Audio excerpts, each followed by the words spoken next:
From obtaining top military training in the elite special forces to becoming a founder of the deadly Los Zetas, Galindo Mellado Cruz's journey from army soldier to cartel member is as astonishing as it is gruesome. The Mexican Special Forces is no place for the faint of heart, and it was perhaps this sort of intense training that prepared Galindo for his life in the Gulf Cartel. With 2 prison escapes and several murders to his name, Galindo's story is a prime example of how far the extent of cruelty is in the illegal drug trade. Galindo Mellado Cruz, also known as El Mellado, was born on April 18, 1973 in Tampico Alto, Veracruz, Mexico. Upon leaving school, he enlisted in the Mexican Army and advanced quickly among the ranks, landing a spot in the GAFE, an elite special forces unit specializing in national security and counterterrorism. Ironically enough, the department has also been known to capture and eliminate high-profile drug traffickers. On May 1, 1999, Galindo was discharged from the Army. Unbeknownst to his superiors and colleagues, he was leaving for a role that was the complete contrast. He and other former soldiers joined the Gulf Cartel shortly after their dismissal and formed a unit called the Los Zetas. The Gulf Cartel was a well-known Mexican drug trafficking syndicate primarily operating in Tamaulipas, Mexico. The cartel was comprised of smaller groups, each competing for control over various drug smuggling routes in the United States, and tension was high in the organization. To attain the favor of cartel heads and increase their power, they would go to unspeakable lengths to obtain the upper hand, including torture, extortion, kidnappings, and murder. Los Zetas was one of the more prominent groups within the Gulf Cartel, composed of 14 men, all former soldiers in the Mexican Special Forces. Each member of the Zetas had a code name starting with Z and ending with a number. Galindo's code name was Z-11. Being one of the more powerful groups within the Gulf Cartel, Los Zetas had rivals both in and out of the organization. Other established groups like the Los Rojos and Los Metros were in constant competition with the Zetas, with the rivalry reaching the boiling point of violence on multiple occasions.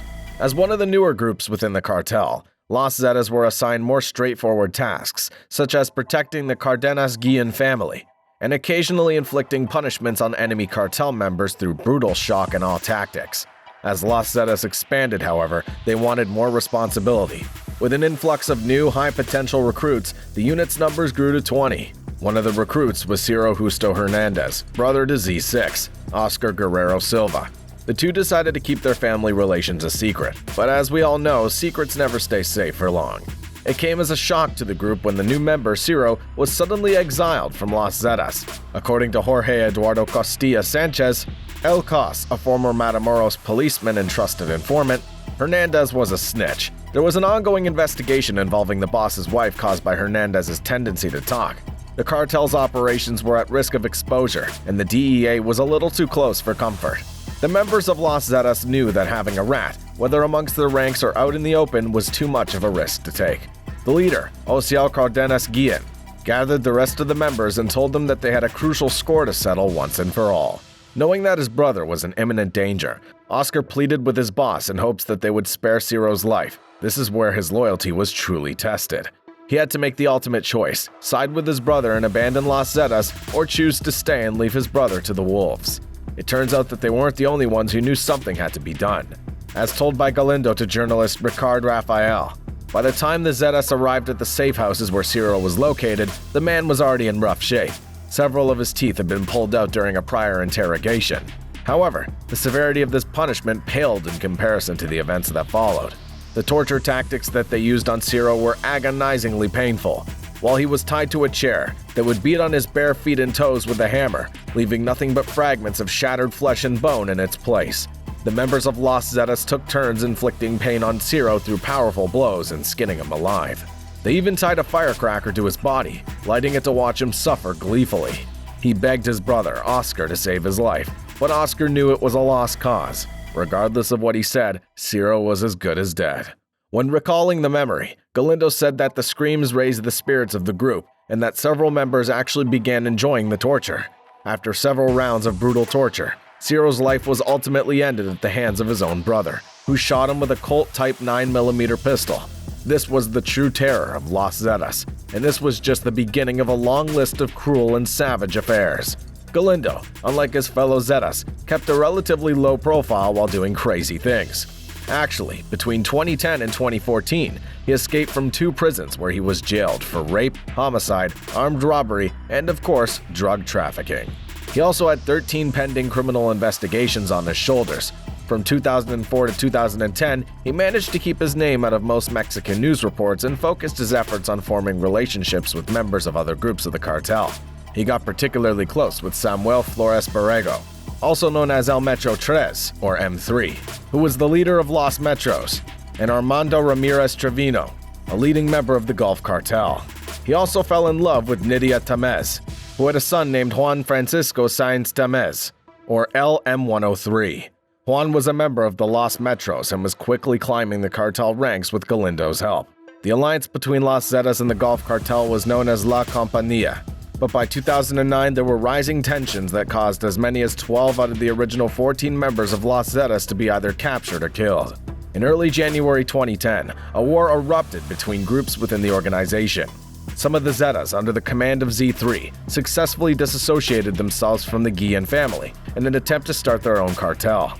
This caused a severe divide between the members, with the other half siding with the Gulf Cartel. After this split, Galindo went on to join Los Metros, taking on the codename M10. It was a full-blown war between the 2 cartels over control of Tamaulipas, as well as drug smuggling routes. Galindo, now a member of Los Metros, continued keeping his low profile, rejecting any association with the now increasingly barbaric Los Zetas. He continued working in Tamaulipas, in the CDG Ribeirina area, where he and his colleagues faced constant contests and attacks from the Zetas. Death tolls rose daily, and it was an increasingly dangerous industry. In late 2010, Galindo would find himself in the midst of another war caused by the betrayal and later murder of M3. This incident sparked intense internal conflict between the Los Metros and Los Rojos groups, causing further instability within the cartel. It wasn't until October 2011, when several members of Los Rojos were arrested upon fleeing to the United States, did the war end with Los Metros victorious. Control of the Gulf Cartel was passed on to Eduardo Costilla Sanchez in November 2010 when leader Tony Tormenta died. For many older members of Los Metros, their loyalty died with Antonio, and they refused to accept new leadership.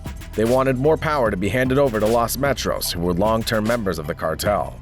Eduardo's position would be short-lived, with him being arrested in September 2012, along with several other high-ranked members of the Gulf Cartel. Mario Armando Ramirez Trevino, a close associate of Galindo, was appointed the new leader.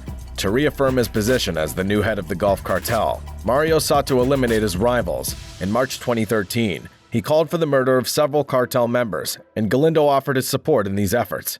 Among those members was El Gringo, who was thought to be loyal to Mario. Like Eduardo, Mario was arrested shortly after becoming leader on August 17, 2013.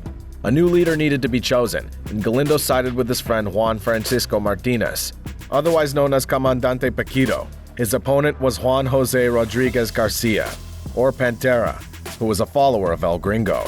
Pantera and Paquito's war raged on, with both sides forming hasty alliances with rival groups to try and secure their victory.